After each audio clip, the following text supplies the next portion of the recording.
For those of you who don't know me, I'm Fred Wambolt, and I'm elated to be able to introduce you to Dr. Anthony Iton.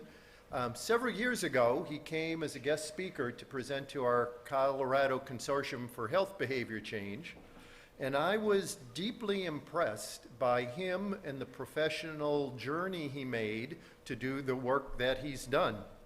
And so I'm going to tell a bit about that story, and Dr. Eiden, you're very welcome to correct me if I got any of this wrong, because it's several years ago. I'm getting to be an old white guy, so you know there's trouble there. But as he left McGill University in Montreal to go to medical school at Johns Hopkins, he was somewhat shocked and distressed when he saw the neighborhoods in Baltimore where African Americans were living. And at least in part, his personal reaction to seeing how systemic racism was affecting African Americans in the US, upon leaving medical school, he decided to get an M.P.H. as well as a law degree from University of California in Berkeley to prepare himself for a career fighting systemic racism in health. He went on to become the director and county health officer for Alameda County in California and for their public health department.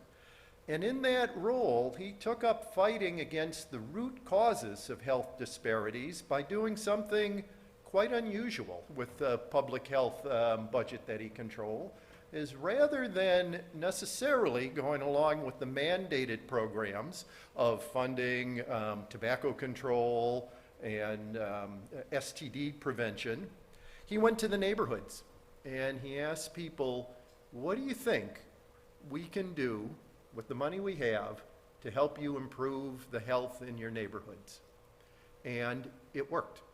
And because of the success he had making that radical change, the neighborhood's health improved. And that led him to his current position, where he's part of the team at the California Endowment that is trying to replicate the work he did in Alameda County with, I believe it's 8 or 9 other communities in California. So with that as an introduction, I'm most pleased to introduce you to Dr. Tony Eiden. Oh, thank you, Fred. That was a really great introduction. I appreciate that. And I can see I'm up on his screen and I have no idea. Okay, I can see the room a little bit. So I can see that there are actually people in person, which must feel good, I would imagine, for you all. It's weird being out here in California talking to a room in Washington, D.C., and I've been doing a fair amount of this Zoom stuff, and I, for one, can't wait until it's over. So I am going to share my screen and tell a much longer version of the story that Fred just told. But yes, Fred, you got it largely right, and I appreciate that. And I'm going to need confirmation from somebody that my screen is actually viewable before I get started. So if somebody could just wave or yell and say that they can see the main screen. Yes. Great. Okay, thank you. And let me know if anything happens to my audio or video or anything like that, and because I definitely want to be able to tell this whole story. All right, so as I want to thank Fred and the team that put this together. I appreciate being invited. As Fred mentioned, I am also a lawyer, and one of the things you learn in law school, which is I think a useful skill for folks in public health, and that is to state your conclusions up front. Because in law schools, you're taught that, you know, oftentimes you're arguing in front of a judge or something like that, and judges will interrupt you. And if you never get to your conclusion, then you've not done your job. So you want to get your conclusions out there, and then you can argue in support of your conclusions. I'm going to offer you some false conclusions because I think it's important. There are some dominant paradigms in health that I think are problematic. One is that health is largely behavioral. And so it's the smoking, the drinking, the driving without a seatbelt, the sex without condoms, that those are behavioral proclivities of certain populations, and our job in healthcare is to change those behaviors. A second paradigm is that health is largely transactional, which means that it's really dependent on the frequency and quality of medical services. It's interactions with experts that lead to health. And the third paradigm is that health is somehow genetic, and it's the product of a lottery. You know, some people get good genes, other people get bad genes, and the folks with the bad genes really need more transactional interactions with the healthcare system. They need to have ultimately the best behavior. So these are three dominant paradigms in health and in healthcare in particular. And this is what I learned when I went to medical school, that it was really my job in 15-minute sessions, largely, you know, in a cubicle, to try to either change people's behavior, alter their physiology largely by pharmaceutical means, and on occasion identify what genetic issues they might have and try to either manipulate those or at least educate them about the risks that they should avoid. All three of these paradigms are individual focused. They're really about a patient and a physician. And they don't really take into context the structural, the systems that people have to navigate every single day of their lives. And when you look at those systems, as I mentioned, these three conclusions are false conclusions. I'm going to argue instead that health is political, and intentionally small p political. And one definition of politics is it is the struggle over the allocation of limited and precious social goods. And this definition has some significant elements to it. The fact is that if health is political, then health is a struggle. And at the end of that struggle, there is an allocation of goods. And those goods may have significant health protective benefits. And when we're talking about public health, you're talking about things like a grocery store in your neighborhood that offers you access to a wide array of healthy foods. You're talking about a park, or in some cases, even a sidewalk. In many cases in the United States and in California and elsewhere, access to potable drinking water coming out of your tap. These health protective resources are allocated in political processes. And communities that don't have political power end up not getting an equitable share of those resources. So if health is political, it means that power matters. Power matters at the individual level, at the family level, and at the community level. Okay, a couple more conclusions. Health is not health care. I think most of the people in this audience probably believe that. Where you live matters, and it matters a lot. And I'm going to show you just how much it matters. And in fact, in terms of the variables that shape life expectancy, where you live probably is the strongest variable of all the variables that we know. And finally, health is an investment. Health care is an expenditure, but health is an investment. And the countries that have figured this out have built what are referred to as strong social compacts or social contracts. And I'm going to show you some data that suggests that that investment in prevention, that investment in a strong social contract actually is a strong predictor of the health of the population. Okay, so I like to start these things off by being a little bit provocative, so I'm just going to do that. Read you this quote, and I'm going to tell you who said it. I know some of you probably already know. I will say then that I am not, nor ever have been, in favor of bringing about in any way the social and political equality of the white and black races. That I am not, nor ever have been, in favor of making voters or jurors of Negroes, nor of qualifying them to hold office, nor to intermarry with white people.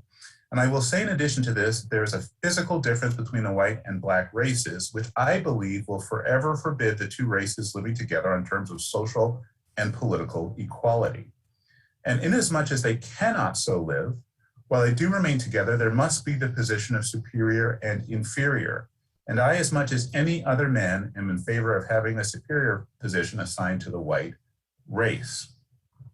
So if we were in person, I'd ask you who said that, and somebody would shout out, Abraham Lincoln. And in fact, that was Abraham Lincoln in 1858 when he was running for the Senate. Abraham Lincoln was an avowed white supremacist. I'm going to have to apologize. My neighbor is doing some lawn work, so that's what that background noise is.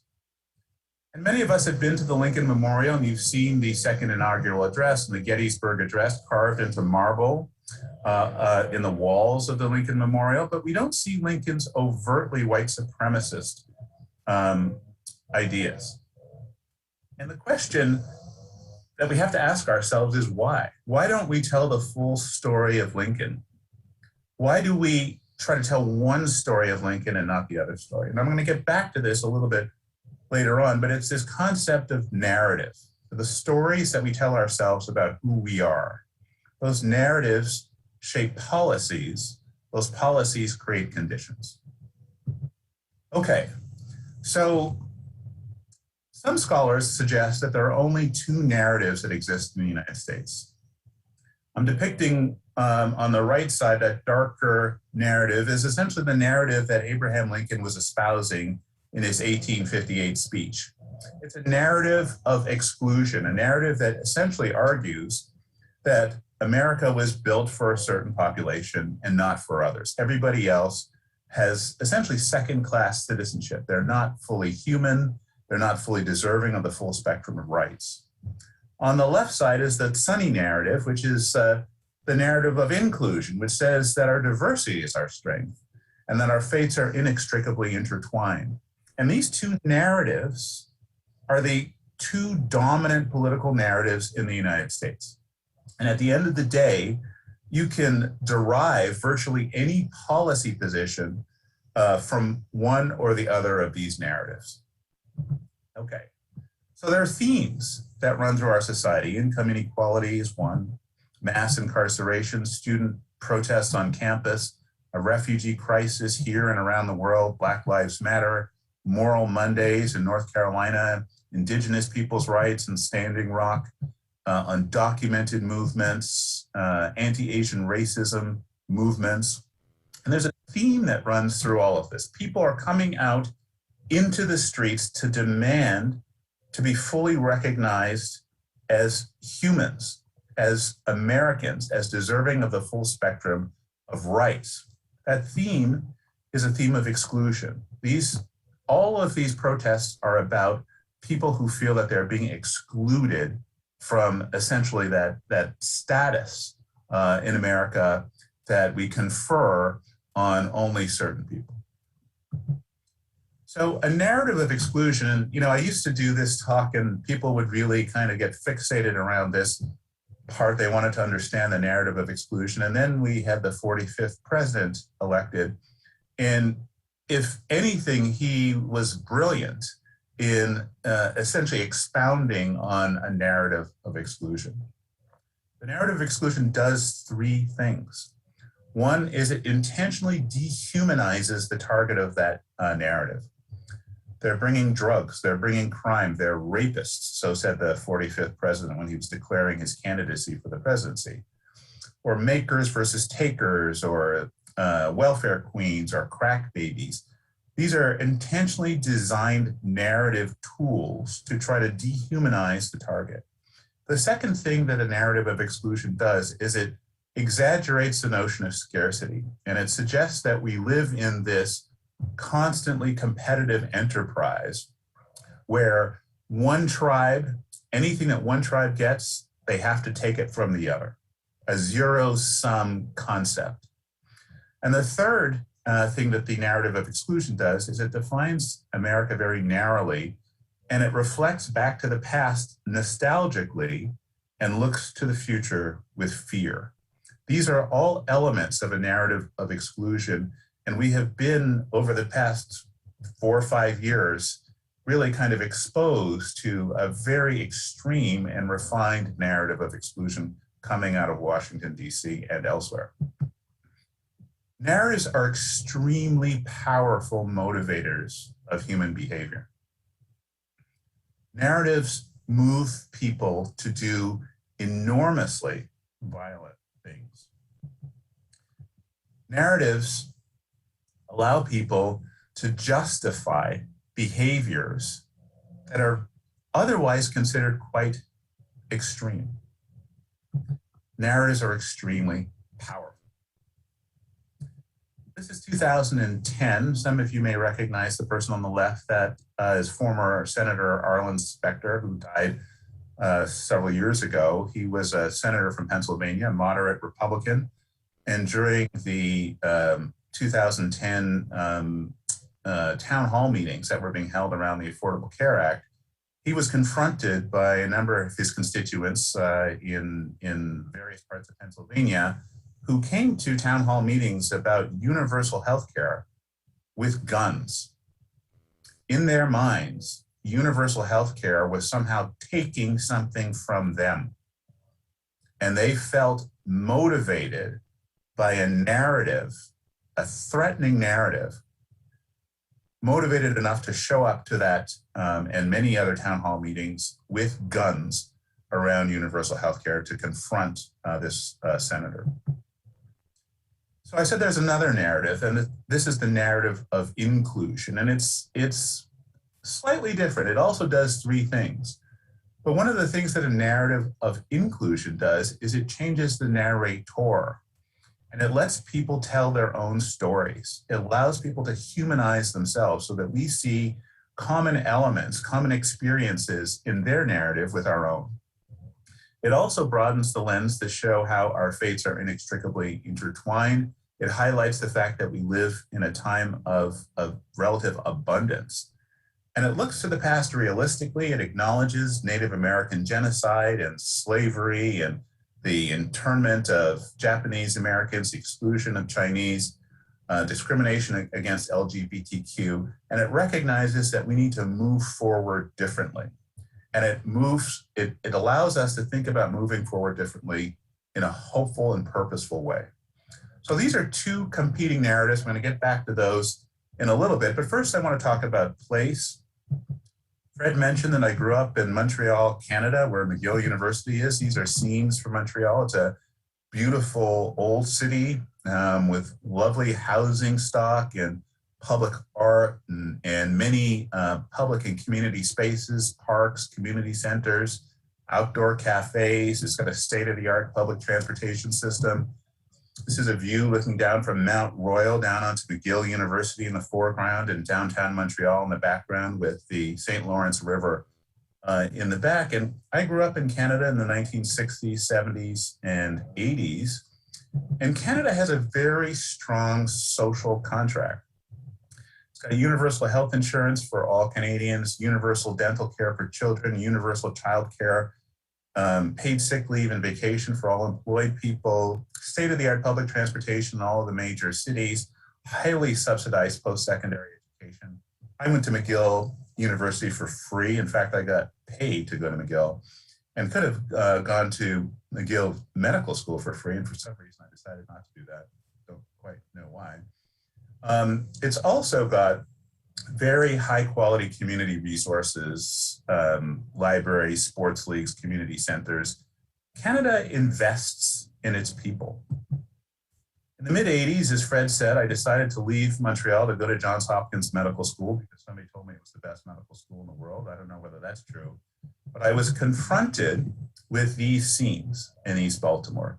And these are scenes immediately adjacent to Johns Hopkins Medical School. You don't have to take a bus to get here. You just walk out the front door, and this is what you're seeing. This was in the 1980s. And I had never seen conditions like this before in my life. Shocking were those conditions to me. I saw boarded up buildings, burnt out husks of buildings, cars that were up on jacks, garbage piled up to your knees, mangy dogs and rats running around, and babies playing in and amongst all of this. And I was being toured around by an upperclassman, and he saw this look of shock on my face, and he said, "What's wrong with you?"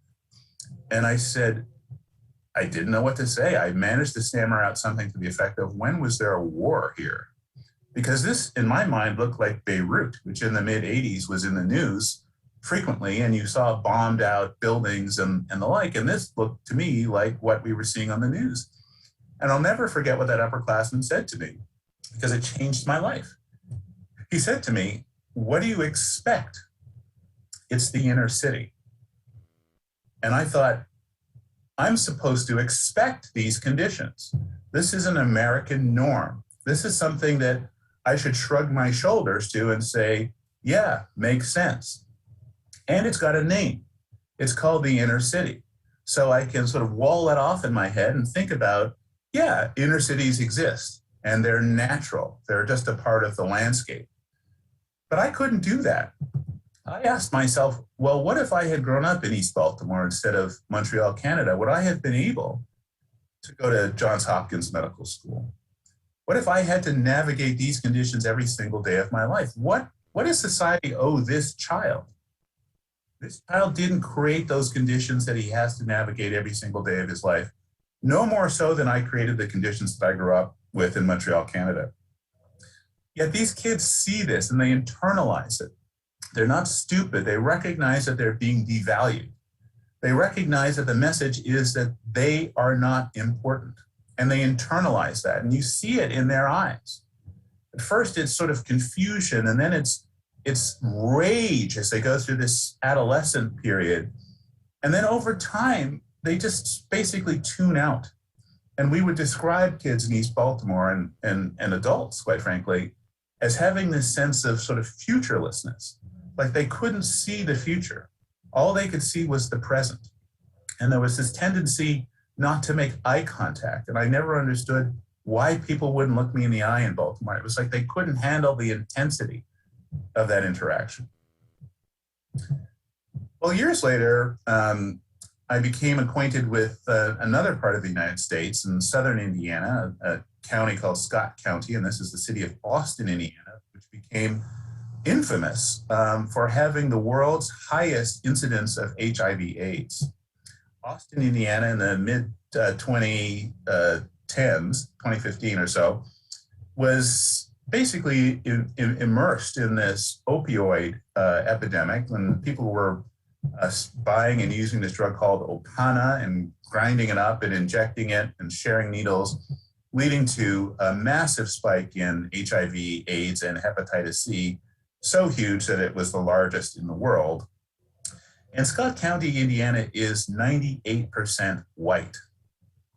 And I, for all intents and purposes, could not tell the difference between what I was seeing in Scott County, Indiana, and what I was seeing in East Baltimore, Maryland. To me, these were two sides of the same coin, the white and black faces of income inequality in the United States. And this is, to my mind, what it means to lack a social contract. And so I would ask people, what is the American social contract? What is it that is universal and, bestowed upon all Americans by virtue of their citizenship or residency in the country? What are our universal policies? And if you were in person, I would ask you that question, and I've asked it enough times to know what people will say. And so I left Baltimore and subsequently saw some other communities that made me think, in the United States of America, when it comes to your health, does your zip code matter more than your genetic code? And so I set out to try to prove that really to myself, because I couldn't understand why we were talking about behaviors and access to healthcare and genetics when this glaring influence on the health of whole communities was right there in our faces. I ended up becoming as Fred said, the health officer and health director of Alameda County. And for those of you who don't recognize the San Francisco Bay Area, that's the city of San Francisco circled in red there. And then the blue is the San Francisco Bay. And then to the east side of the bay is Alameda County, which is a county of 1.5 million people. And it has 18 cities in it, and it's shaped kind of like a boot that's trying to crush San Francisco, unsuccessfully to date. I'm showing you this outline because I'm going to show you a couple maps in a second that explain some phenomena that we saw. When you're the health officer of the county, you're the registrar of all births and deaths. And in Alameda County, every year there are about 20,000 births and there are about 10,000 deaths. And each of those vital events has a certificate associated with it. And that certificate is signed by the health officer. And so this is a death certificate. Every one of us will have one day, and there will be a health officer eagerly reading the data on it. But on that death certificate, you can tell what somebody died of, what their age was when they died, their race, ethnicity, and where they live. And those 4 pieces of data over hundreds of thousands of death certificates over time, over place, can tell you a story about how death is occurring in a community. So we took about 400,000 death certificates and created a database and analyzed patterns of death in Alameda County. And this is the boot. Now, each of these bounded areas is a census tract in Alameda County. There are about 150 of them. And we calculated on average how long somebody could expect to live in their neighborhood or census tract. And the green areas are neighborhoods where life expectancy is routinely above 80 years. The red areas are where life expectancy is below 74 years, and then the yellow is between 74 and 80.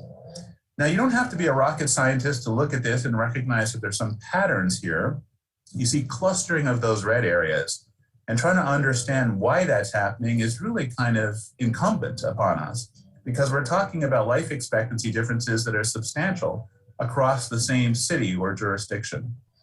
And so this map got a lot of attention. It ended up on the front page of the San Francisco Chronicle, and it stimulated a lot of policy debate throughout California, actually beyond California as well. And one of the things that people would ask me is, well, why is Alameda County so different? Why is this happening in Alameda County? And you know, we had to correct that impression that this was somehow unique to Alameda County. So we took our little map and we decided we were going to go work with health departments around the country to replicate this study in other cities. And so the first place I went was to the Baltimore City Health Department. And in Baltimore, there are neighborhoods where life expectancy is 58 years. And other neighborhoods where life expectancy is approaching 90 years. We also went to Cleveland. We found a neighborhood in East Cleveland called Huff with a life expectancy of 61 years. And another neighborhood 1.8 miles down the road called Lyndhurst with a life expectancy of 88.5 years. Similar findings were in New York City and Seattle, King County, and Los Angeles, Minneapolis, St. Paul, Boston, Philadelphia, San Antonio, Denver, Cincinnati, St. Louis, Chicago. Everywhere we looked, we found life expectancy differences of 15, 20, 25, 30 plus years. This is the American pattern. There's nothing unique about Alameda County. In fact, some of our West Coast cities have much narrower differences across cities than on the East Coast and in the Midwest. So this is how we stratify opportunity in the society. It's about geography. It's fundamentally about segregating people from access to meaningful opportunity. And you can measure the extent of that lack of access to opportunity by actually just measuring life expectancy. All right, so let me take you through a little bit of data here. So up on the upper left is the life expectancy map of Alameda County by census tract. And on the bottom right is the poverty map of Alameda County by census tract. And so you can just look at this with your eyes and do some mental correlations, or you can do a bivariate correlation, which is this, where you put life expectancy on one axis and poverty, household poverty on the lower axis. And each of those blue dots is a census tract in Alameda County. So on the far left, as you're moving from left to right, you're moving from relatively wealthy neighborhoods to relatively poor neighborhoods. And you see that life gets correspondingly shorter as you move from left to right. In an ideal world, this line, so-called regression line, would be a flat line. How poor your neighborhood was wouldn't dictate how long you live, but we don't live in an ideal world. And there's a cost to living in a poor community in Alameda County. And you can measure that cost in essentially shortened lives. We did the same analysis for the entire San Francisco Bay Area, 6.5 million people. And did the same analysis for the entire state of California, 40 million people. And you see that there is this pattern of, as you get into poorer communities, life gets shorter. This is something we did fairly recently. We have some relationships with some international researchers, and we decided to do this same analysis. Again, these are bivariate correlations, or you can just think of them as scatter plots of two variables. One is life expectancy on the vertical axis, and then poverty, neighborhood poverty on the horizontal axis. And these are counties in California. You probably can't read it because the writing is too small, but Alameda County, Los Angeles, and Orange County are in the top. Riverside, San Bernardino, San Diego in the middle, and then Santa Clara on the bottom. And all I need you to look at here is just the slope of those lines. Those lines reflect how much neighborhood poverty affects life expectancy. So we decided we wanted to compare to Canadian metropolitan areas. And so we worked with Canadian public health researchers, and we looked at Calgary, Edmonton, Montreal, Ottawa, Toronto, and Vancouver, and did the same analysis now. So you see the slopes of the Canadian metropolitan areas compared to the slopes of the US or California counties. Again, all you have to do is look at the slope of those lines to make it easier for you.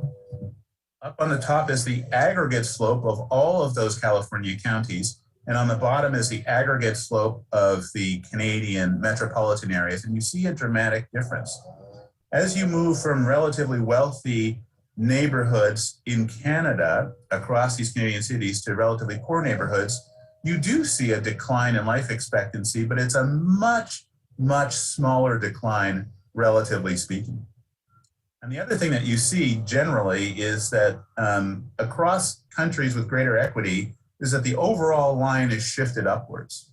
And in communities with a lot of inequity, the whole line is shifted downwards. We're now replicating the study with some European communities as well. So one of the things that, is important to do is to communicate this to people in ways that they can understand it. And you can't put a scattergram or a bivariate analysis on the front page in a newspaper, but you can put this. You can monetize the slope of that regression line and calculate that every additional $12,500 in household income in the San Francisco Bay Area buys you a year of life. This is the cost of life in the Bay Area. And we did similar calculations for many other cities across the country.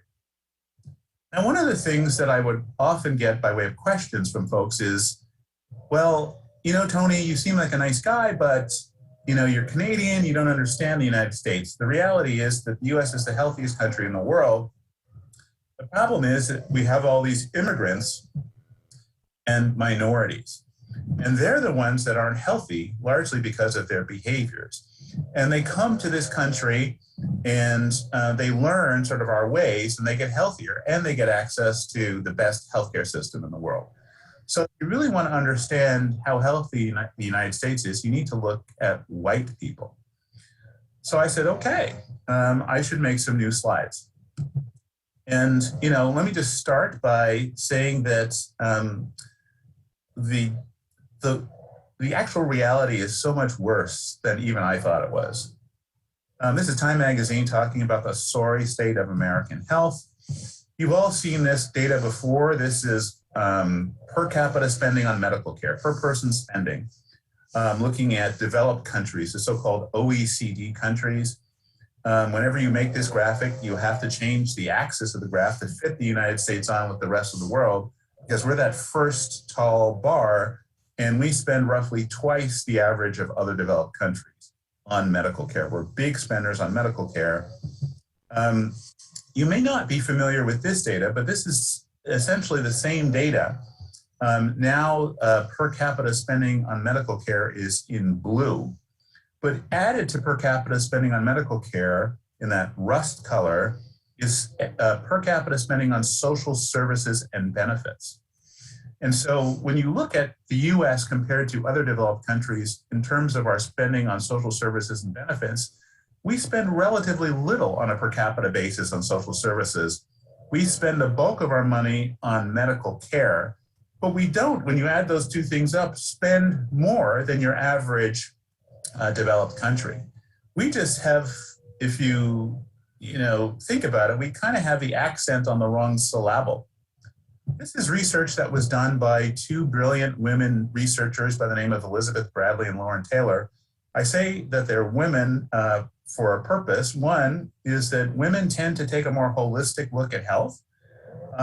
Two, after they produced this research, they were challenged by a lot of male researchers. And the essence of the challenge was that how could these two people have discovered something that we've looked at for 40 years and not seen?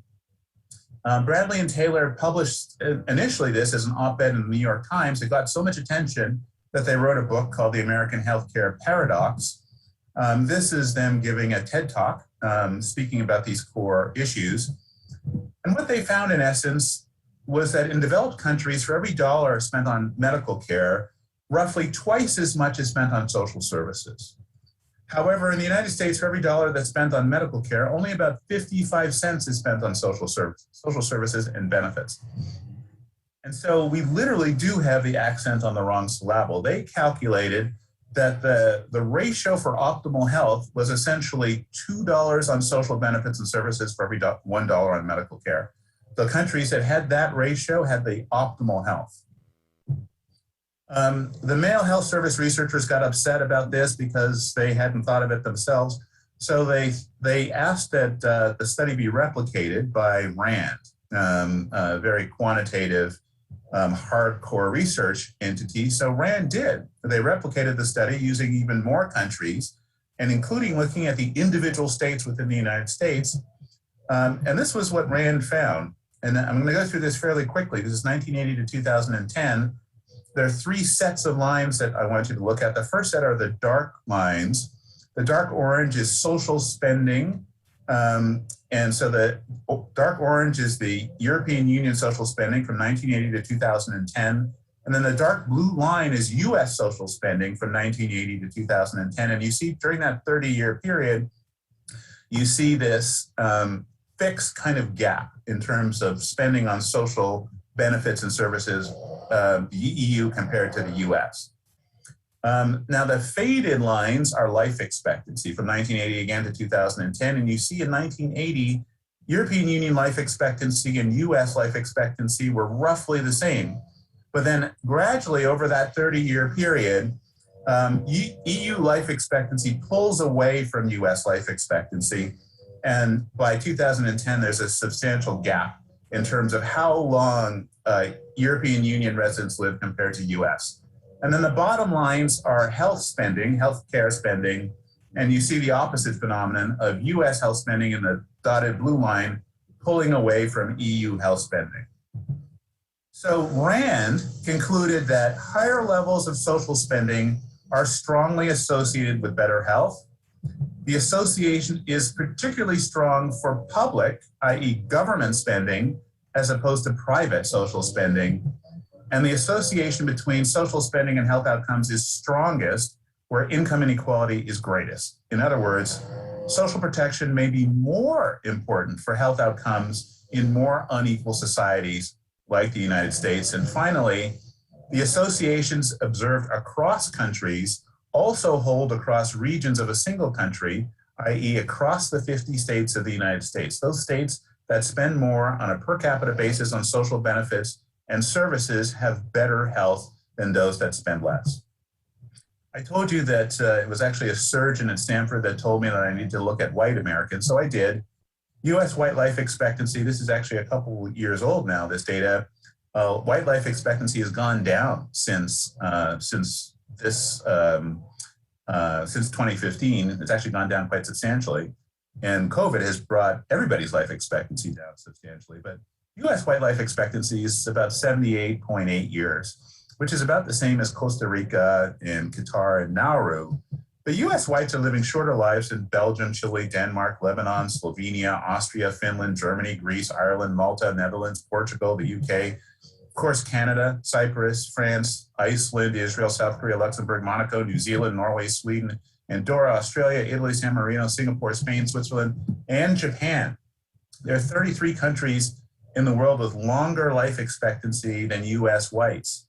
In 1990, there were only 17. US white life expectancy is actually in free fall. It's so bad that most health disparities researchers no longer use whites as a benchmark. They're better off using immigrant Latinos or immigrant Asians or, quite frankly, immigrant anybody. Every immigrant population has better life expectancy than their native-born peers in the United States. And then as they acculturate, this bizarre phenomenon happens, their health actually gets worse and their life expectancy shortens. America is not good for your health. Don't believe me? You can go to the Institute of Medicine, or now called the National Academies of Medicine, who published this study recently looking at US health in perspective, looking at 17 peer countries, and this was their conclusion. The panel was struck by the gravity of its findings, For many years, Americans have been dying at younger ages than people in almost all other high-income countries. This disadvantage has been getting worse for 3 decades, especially among women. They go on to say the US health disadvantage cannot be fully explained by health disparities that exist among people who are uninsured or poor. Important as these issues are, several studies are now suggesting that even advantaged Americans, those who are white, insured, college-educated, or upper income, are in worse health than similar individuals in other countries. This is the PBS NewsHour asking this question: why are so many white Americans dying young? This is the Wall Street Journal looking at declines in life expectancy for white women. This is, I forget which newspaper this is, but they talk about this phenomenon of deaths of despair, which I'm sure you all have talked about in your conferences and in your work. This is a phenomenon that was first named by these 2 economists, Angus Deaton and Ann Case, a husband and wife team. Angus Deaton won the Nobel Prize in 2015 in part for some work that he did on deaths of despair. And this is largely where that term comes from. This is now from 1990 to 2010, looking at mortality rates, so rates of death in a society. This is like the inverse of life expectancy. You want to see mortality rates going down over time, and you largely see this across many populations, across many countries, and except for that red line there, that thick, bold red line, that's US whites. And the drivers of this increased mortality in US whites are largely self-inflicted causes: suicide, opiate overdose, and alcohol-related organ disease. So in my job, I spend a lot of time sort of shouting this from the mountaintop. These are real zip codes in Alameda, in California, real life expectancies and real high school graduation rates. When California upgraded its Sacramento airport, where our legislature flies in and out of, we decided we would have a conversation with them on the walls of that airport, and they started calling me, asking me why we were decreasing property values in their districts. The downtown San Francisco that we festooned with these images during the American Public Health Association conference a few years back. And then similarly in San Diego recently for the American Public Health Association conference. What we know is that most of what shapes your life expectancy has nothing to do with doctors. Studies have shown over 80%, actually approaching 90% now, of what shapes your life expectancy has nothing to do with medical care. And the only question is why? What is constraining our health? And the answer is very simple. And if you take one thing away from this conversation, this should be it.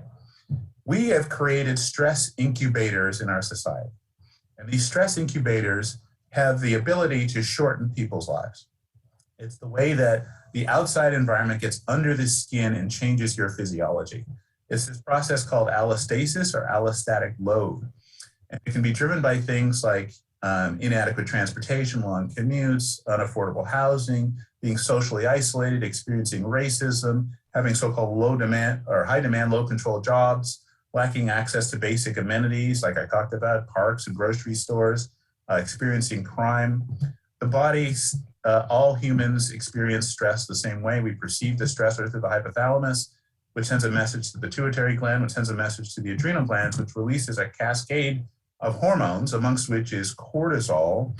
In the acute phase, the acute stress, you want cortisol because it increases cardiac output, it rallies glucose for your muscles in case you need to fight or flee. It enhances your immune functions, it turns down inflammatory responses, and it stimulates the growth of neurons in your hippocampus and prefrontal cortex, which are important for what's called executive function. I don't have to tell this audience what executive function is, but we think of executive function largely as triage. It's being able to choose the right tool for the moment that you're in. However, if you're constantly exposed to these stressors, like many people in these low life expectancy communities are, and in fact, not just in our low life expectancy communities, across the larger society, just that the dose is much higher in our low life expectancy communities. Now, you're constantly bathed in cortisol, and so it has almost the opposite physiological effect. It stimulates hypertension and cardiovascular disease independent of diet. The sad thing is it's a double whammy because it also stimulates craving for high fat, high salt, high sugar food. So you get both indirect and direct impacts on your physiology from chronic cortisol circulation. It causes glucose intolerance and insulin resistance, which puts you at risk for type 2 diabetes. And it causes more inflammation and turns down your immunity, so you're more prone to infections like COVID-19. And it causes atrophy and cell death, and that part of the brain that I told you was responsible for executive function. So we've started talking about people living in low life expectancy communities as being physiologically different from people who live in relatively high life expectancy communities. And not because they were born that way, but because we made them that way through policy. And when I say policy, I'm really talking about the absence of health protective policy in the face of abject need. Some people refer to that as policy violence. It's knowing that there's a problem and choosing to do nothing about it. Our lack of universal health care is probably the most overt example of that. So I'm going to conclude here, just trying to sum this up with a way of talking about this. This is called the Barhai framework, which is essentially it was put together by a bunch of public health practitioners across the Bay Area. And it has two major components. One is this medical model, which basically, as I described to you at the beginning, talks about risk behaviors as being the driver of disease and injury, which are ultimately the drivers of premature mortality. And in the medical context, which is a $4 trillion enterprise, we spend a lot of time trying to change what people do behaviorally and change what they so-called know, tinker with their genes, and then trying to alter their physiology largely with pharmaceutical interventions. And that's all necessary. It's just not sufficient. And what we recognized as public health providers was that we needed to define upstream interventions that would reduce the burden on the downstream medical care system. And those upstream interventions are what many European countries have already recognized when they build out their social contracts. They create a policy landscape that anticipates people's needs and intervenes early, or doesn't allow people to fall off the edge of the cliff. So upstream, we've got, and I'm going to read this from right to left, we've got social inequities that manifest themselves largely in those low life expectancy communities, but in other contexts too, also in the workplace, in other parts of life, like for LGBTQ people or for immigrants or disabled people. There are structural inequities that people have to navigate day in, day out in their life. The question is why, which moves us slightly upstream to sort of the behavior of institutions, both government institutions and private institutions that develop policies. One of the best private examples of private policies that are inequitable are where hospitals decide to cite many of their services. Many of them will chase insurance. They won't chase actual medical need. So you end up with resources in high concentrations in areas where there's low need, but there's a high ability to pay. So it's not just government that behaves in this way, it's the private sector as well. And the question of why do we steer resources to those that we consider to be deserving or more valuable or entitled to privilege, and away from those that we view as less so? And the answer goes back to Abraham Lincoln and the whole narrative of exclusion that our 45th president has been so expert in promulgating. And that's this notion of sort of like, some people matter more than others. This is a set of isms. And those isms are the underpinning of the narrative that drives policy that steers resources away from people. So we talk about health disparities as occurring downstream, health inequities occurring upstream. You can take the word health out and talk about inequities producing disparities, or if you're simple-minded like me, you talk about conditions over which we have control that create consequences, very expensive consequences. And those consequences manifest themselves not just in the health space, but also in the educational space, the employment space, any number of different aspects of human endeavor. So our argument has been to spend less time trying to solve problems well downstream and focus more on the upstream drivers, which are common to all of these downstream outcomes. We've simplified the upstream practice into three basic buckets. One is place, which is the kind of the conditions that people find themselves living, working, and having to navigate. Two is policy, which are the rules that essentially set the conditions in those places. And three is narrative. Who deserves to have access to the full benefits of society? We're the only developed country in the world that lacks a universal system of healthcare. That is no accident. That can be tied directly back to Abraham Lincoln's 1858 narrative and the derivative of that narrative that has stayed with us until today. In our work, and I'm going to stop in a second, we focus, because we believe health is political, we believe that power, social, political, and economic power are critical. So we focus on investing and building that power, particularly in the communities, a critical mass of people in those communities that are experiencing the worst of inequity. Healthcare costs are downstream. Health lives upstream. The name of this game is to actually drive some of those resources from the expenditure side to the investment side to create a virtuous cycle. I'm going to stop there so that we have some time for questions, I hope, and stop sharing my screen. Thank you, Dr. Eiden, for a terrific talk. I'd like to invite people up to the microphones. Please use the microphone, and Dr. Eiden will be happy to enlighten us further.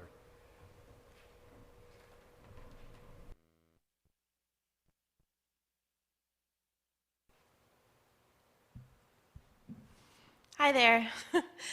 My name's Crystal. I'm a doctorate student at FSU. I was wondering, what do you think about the increased use of telehealth as a result of the COVID pandemic, and how that might affect outcomes in communities that might not otherwise always have access to healthcare because either they're more rural or income or what have you? Yeah, no, I'm a big believer in telehealth. At our foundation, we spend a lot of time investing in the infrastructure for telehealth, not just for telehealth, but also for teleeducation. We saw the digital divide have a profound effect on young people during the COVID crisis. And so telehealth does provide substantial improvements in access to healthcare, particularly for rural populations, but also for communities that lack access to transportation and the like. So, and I know that in the Biden infrastructure plan, there's a substantial investment in telehealth infrastructure. And so obviously we're very excited about that. So I can't think of a good reason not to support infrastructure for telehealth. I will say that there is a paradigm in healthcare of kind of the expert clinician and the supplicant patient, and this idea that the whole exchange is of sort of the expert disgorging this wisdom into the waiting beak of the patient. And telehealth kind of enshrines that a little bit, this notion of sort of the dominant expert and the kind of, the patient that is passive and just, waiting to learn what the expert has to say. And we found that disrupting that paradigm is important to health equity. Patients have expertise. They have significant expertise when it comes to the environmental conditions that are shaping their health.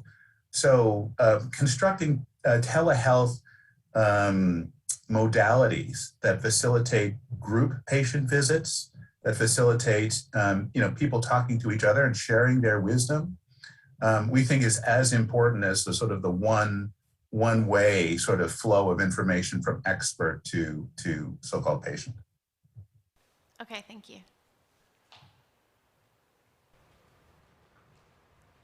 Hi, thank you so much for a fantastic talk. I love this idea of thinking more. We've been talking a lot today about family context, and I think this was a lovely example of just how we need to consider context when we consider families. But we are a family therapy conference, and so I am wondering, you had that lovely arrow on the left side of your model that said family and culture. And so could you talk more about what that arrow sort of represents for you and the role that you see family and culture playing in this model? Yeah, well, thank you for that question. I really appreciate that question. When I talk about this stuff, there's all of these branches of things that are fascinating that I love to go deeper into. So one of the things that we noticed when we did our analysis of life expectancy in Alameda County was that the longest living people in Alameda County were immigrant Latinos. They live longer than wealthy white people in Alameda County. In fact, that's now been, when we first published it, the CDC said we were crazy. And then like 12 years later, the CDC published it and said, no, in fact, they were right. And we were shocked. In fact, we made a documentary out of it, this documentary called The Natural Causes. And the phenomenon is called the immigrant health paradox. And that, immigrants in the California context, they're disproportionately Latin American immigrants. Immigrants live longer than their native-born peers, and then as they acculturate, that longevity actually declines, and they start to look like the rest of Americans after 1 or 2 generations. And so we wanted to understand why.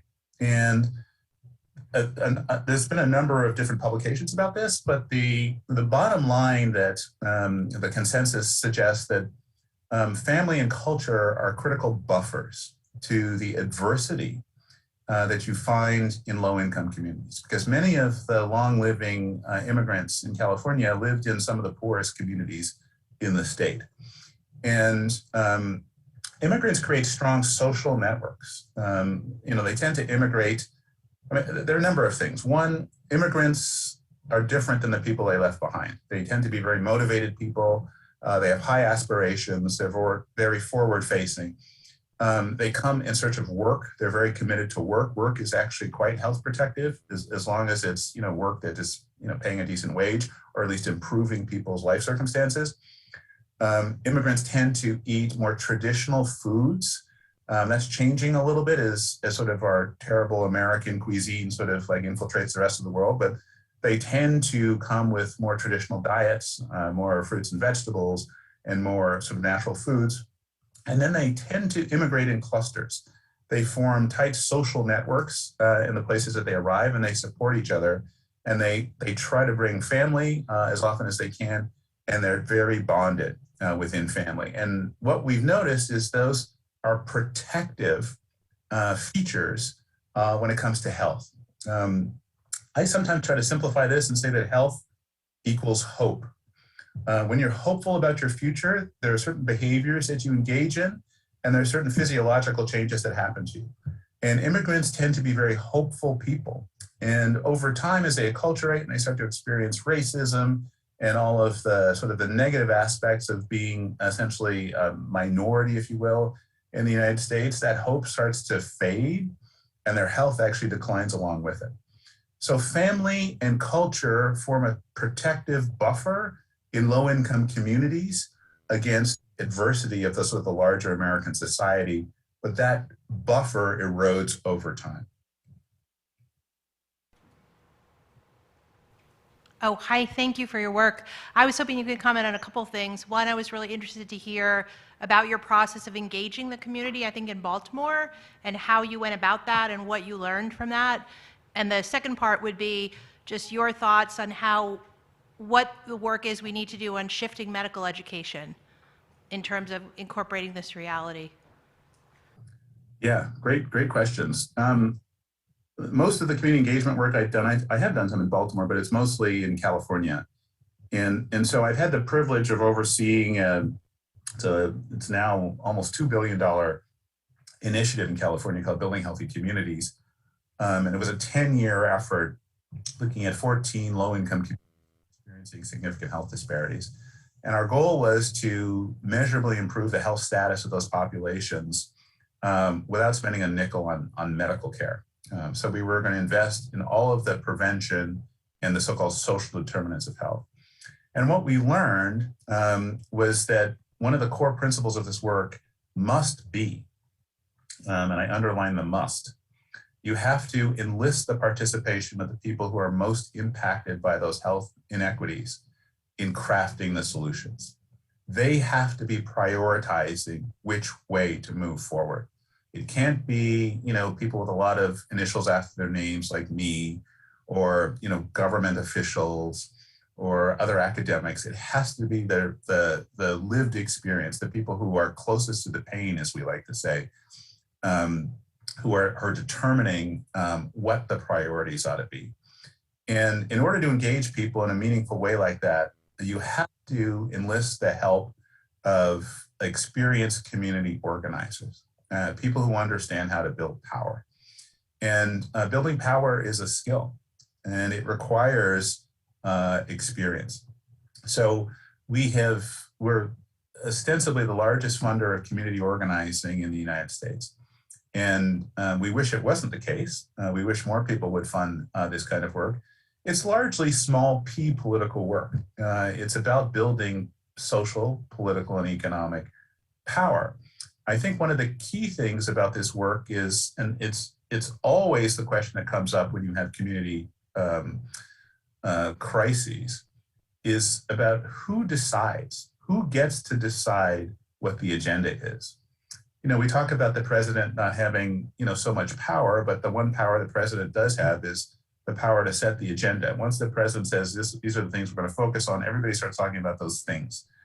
In our communities, we want our communities, those most impacted, to set that agenda, to figure out the things that we need to work on collectively.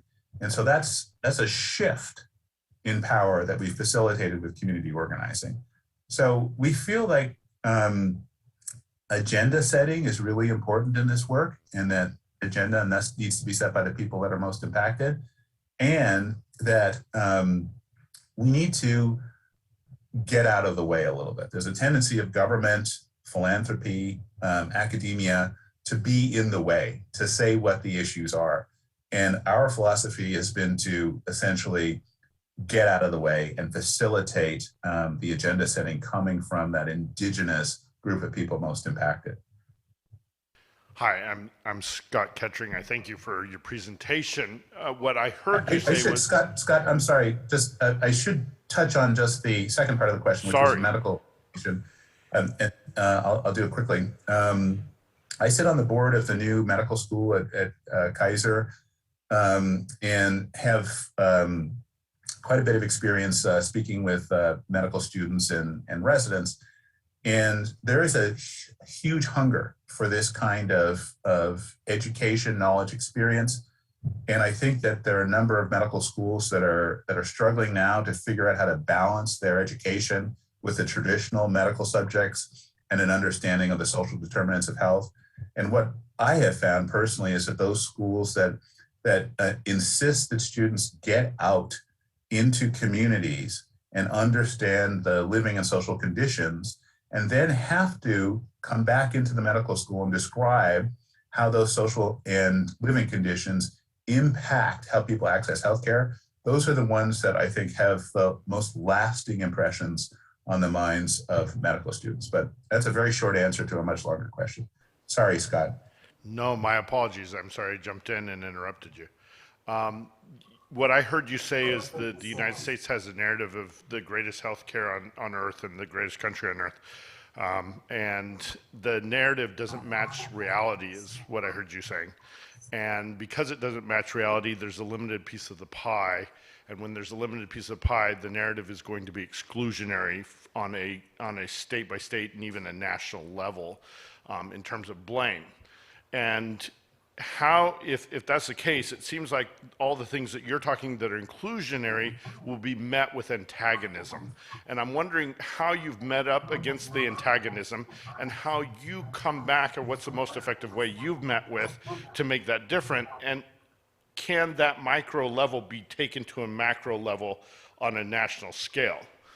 On a personal note, I would say that my mother's 83, my dad's 85, and it's interesting to watch their use of the medical system, of feeling like they're denied medical coverage and pushing for it, and their overuse of the system, and me as a family member trying to rein them back in and keeping them on steady track. And it doesn't seem like there's that social cue.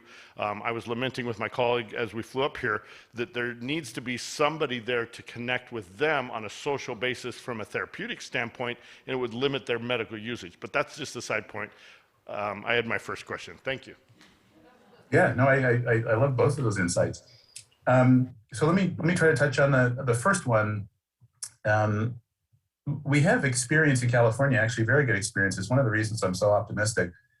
And I'm interpreting your question as basically there's a dominant narrative of exclusion, which is shaping policies in the United States. And the former president was, a particularly useful kind of proponent of that narrative.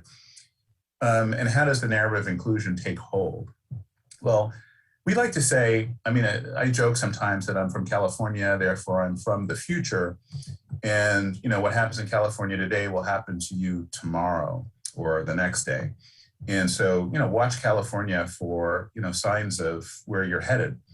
And there's some truth to that. A colleague of mine wrote a book about California and noted that we kind of went through Trumpism in the early 1990s. It was in the guise of this governor by the name of Pete Wilson, who pushed this proposition called Prop 187. 187 was designed to deny education and all benefits to undocumented Californians, and it won in California with 60% of the vote in 1994, I believe. And it led to kind of Wilson to win the governorship in a come from behind victory. And, that was 1994. And then you fast forward to 2020. And California has not a single Republican statewide office holder. California has full service Medicaid for undocumented children up to the age of 18 and for adults over the age of 65. We just pushed the scope of Medicaid up to age 26 to give them parity with the Affordable Care Act. And there's movement now to cover everybody from 26 to 65 to cover the full spectrum of undocumented people. Undocumented people can get driver's licenses. Undocumented people can sit for the California bar, get in-state tuition at the law school, can sit for the licensing exam, in-state tuition for medical school. The whole approach to understanding who we are as Californians has shifted from a narrative of exclusion, which happened under Pete Wilson, to a narrative of inclusion. And that was over a period of 20 or so years. And that's why we say we're from the future. This, we imagine, will happen to the United States as well. It won't happen naturally. It takes work. It takes hard work. But that work involves changing the narrative. As I mentioned, with a narrative of inclusion, you not only want to espouse a different narrative, you also want to change the narrator. And that was specifically done in California around issues of the undocumented, formerly incarcerated, LGBTQ, boys and men of color, all of whom a concerted effort was made to describe an inclusionary narrative where all of these populations belonged. They had their own voices, they could tell their own public stories. It allowed both policymakers, the press, and the public to recognize our shared humanity, which led to a whole slew of policies that were inclusive policies. So we believe that there's active work that can happen to change the narrative. And don't mistake it. What Donald Trump and his acolytes are very good at is changing the narrative. Enforcing a narrative of exclusion. That narrative, whoever wins that narrative debate controls policy, and the policies ultimately shape the conditions. So narrative is critical. And one of the things that progressives do that's a mistake all the time is that we skip the narrative piece and we go directly to policy. And you can't win in the public's mind in just a pure data policy argument. It has to be a narrative that comports with people's core values. Hi, Anthony. Thank you for your marvelous work throughout all these years. And it has impact actually not only in the United States, but outside too, in terms of thinking about place and inequity. And I'm going to lead you to the actuality of COVID. I mean, if we have had adopted in the United States the zero COVID New Zealand approach, we would have had, as of yesterday, only 1,809 deaths rather than 700,000 deaths, counting probably more than 700 today. So there's quite a differential. It's like 698,000. I like to say the number so that we take it into account that 698,000 were chosen to die because of the policies we have in the United States. So I just wanted to comment you around, because we have found that in other places, in other countries, where place had to do a lot with if you die or you suffer more because of COVID. And I wonder what kind of work you're doing and how is it that California is facing it differently. And I just want to correct you. California is the future, but also Massachusetts is the future. I mean, the Obamacare model was implemented in Massachusetts at least 15 years earlier. Just so that you know that. But so thank you, Anthony. Very, very compelling. And we always, public health people, we always try to bring this perspective into the family therapy world, and it's sometimes harder. But I just wanted you to address the issue of the narrative. How do we change the narrative about COVID, not thinking in terms of a virus, but thinking of it as being a political outcome? The deaths are not related to the virus, they're related to how we are organized politically. Thank you. Yeah, no, thank you so much for that. And I will give Massachusetts credit. It was actually Mitt Romney who was governor at the time when they came up with so-called Romney Care. And we like to think of Massachusetts as a little California. So I'm sure you don't like to think of it that way, but maybe you think of California as a huge Massachusetts. So on the COVID and narrative, and this is something we've all spent a lot of time doing, but recently I actually just wrote an op-ed yesterday that hopefully will be published soon on this question, sort of looking at sort of how the United States approached the polio epidemic and how getting vaccinated for polio was considered a patriotic act, and how that is just inconceivable today because of our politics. I'll point out that California has the lowest COVID incidence rate in the country right now. We're the only state, and I'm not trying to say yay California. I'm trying to correlate some data with what I think is sort of a narrative infrastructure. But California has been particularly, and we had some struggles in the Los Angeles area, but California has actually had a relatively modest course of COVID. California has some of the highest mask wearing, vaccination levels. I think Massachusetts, Connecticut have even higher. And we have, we just proved with the recall election, which was driven by essentially people who were anti-mask, anti-vaccine, pro-Trump. They were obliterated at the ballot box. And it was basically a repudiation of that mindset and an endorsement of the science-based measures that California has taken to protect the larger populace. The first lockdown order in the country came out of the San Francisco Bay Area, out of Santa Clara County, one of my former colleagues. who rallied Bay Area health professionals and issued a pretty draconian order early in March of 2020 that was subsequently followed by Los Angeles and then by the state of California as a whole and then by other states. And as a consequence, that early act led to substantial reduction in the in morbidity and mortality from COVID-19. Now, I believe, whenever you're talking about narrative, you're always talking about a dynamic state of affairs. Narrative is constantly evolving. It's shaped by current events. COVID actually helped, drive a narrative of inclusion in California. In California, when we set the standards for each county to reopen, we tied those standards to an equity measure. Every county had to make sure that they were doing as well for the lowest economic strata as they were doing for the highest economic strata in terms of testing and incidence rates. And then when we did vaccination, we did a similar equity measure tied to that. So the rhetoric in California is beyond just rhetoric. It's actually applied to policy that has impacts that we believe have protected us from some of the extremes of COVID-19 that you see in Texas and Florida and Missouri and some other places where it's been kind of a laissez-faire, or in fact, in some cases, it's been a hostility to public health measures. We believe that that's narrative. It's about, again, the three elements of narrative are that we allow people to speak for themselves. So folks that are essential workers we've been facilitating them getting on social media and paid media, telling the story of what they're experiencing, recognizing that our fates are inextricably intertwined.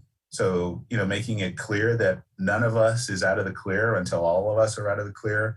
And then talking about the historical inequities that have produced disparities in COVID-19 morbidity and mortality as a result of structural factors, particularly for African Americans, Latinos, and in our case, Pacific Islanders as well in the California setting. So bottom line, I think California has done better than many states because of our narrative of inclusion and our ethos of inclusion. It's not perfect by any stretch of the imagination, but it's certainly better than some states where they're paying a price for their exclusionary narrative.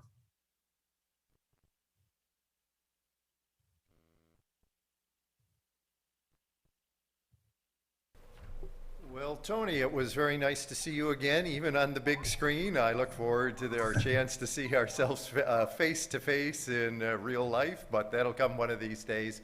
And on behalf of my colleagues, I want to give you my great thanks for giving us a wonderful presentation. Thank you. Thank you so much, everybody. It's been a pleasure. Good to see you, Fred.